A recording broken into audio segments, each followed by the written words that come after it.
Is there a role for the consumer of these services in establishing these trusts when these companies are making an effort forward? It's a very loaded question. Do we have 3 hours to discuss that? Joking aside, I think about trust very differently. And let's go back to how you and I are building trust, Ganesh. At the end of the day, it is really around alignment of intention followed by action, which was sort of committed in those intentions. So it's you say you're going to do something, you follow through on doing that, and you consistently do it over time. That becomes the bedrock of trust. So for us, I would say that is super critical as brands are recognizing that in this social construct that they're operating in, it is your consumers are getting more educated about technology, your regulators are getting more educated about technology. So it's really important to set intention from the beginning as to what does good look like. And then if a brand consistently delivers on what they had set as intention, always keeping your consumers and other stakeholders and making sure your services are in service of them, that's when trust sort of builds. So what we are finding is trust absolutely is critical in this next revolution, if you will, of technology. And one of the ways that companies are starting out with is very, transparently sharing what they can and cannot do through their technology. And then being very transparent about the outcomes. And then, the consumers calling them out on when the outcomes are sort of misaligned with what the intentions was set. So again, going back to how this plays into governance, we do this each and every day. And we think about it in 3 core layers. And obviously, you know that really well, given you've been working with Credo AI. But we think about trust in 3 core layers. The first layer is trust with the people and processes. At the end of the day, who's building these technologies? Us, right?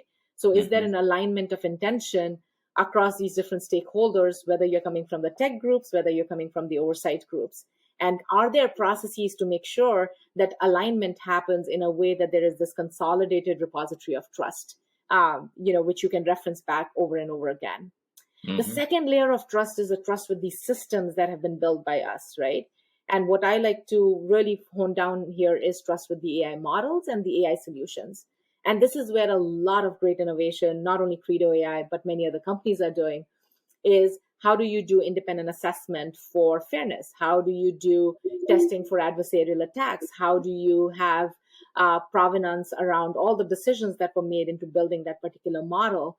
So how do you build trust with this thing which is going to become live in production environment and going to influence the way we are making financial decisions, the way we are making educational decisions, the way we are like reviewing ads on TV or on internet, etc. And then the last layer of trust is with the environment. And this is, again, a very dynamic system wherein you have to look for where are the new standards emerging, where's the new regulation, how can I pull that in so that the processes and the people and the AI models, the trust that I've built across it, still stays relevant within the guardrails of what's happening in the regulatory environment, what's happening in standard setting environment, etc. And so one of the things that I would love to, talk more about with stakeholders in these spaces is that trust in AI, and especially brought through governance and compliance, is a very dynamic thing. It's not a static thing. It's not you do compliance one and you're once and done. Every step of this AI building system, whether it is in process or it's in production, it is super dynamic. So it's really critical for us to set intention, to clarify that intention, to follow through with that intention, to see the impact of how these AI models are actually delivering that value, and do that over and over and over again with diverse voices. And then that's something I'm super excited about as the next frontier of AI governance.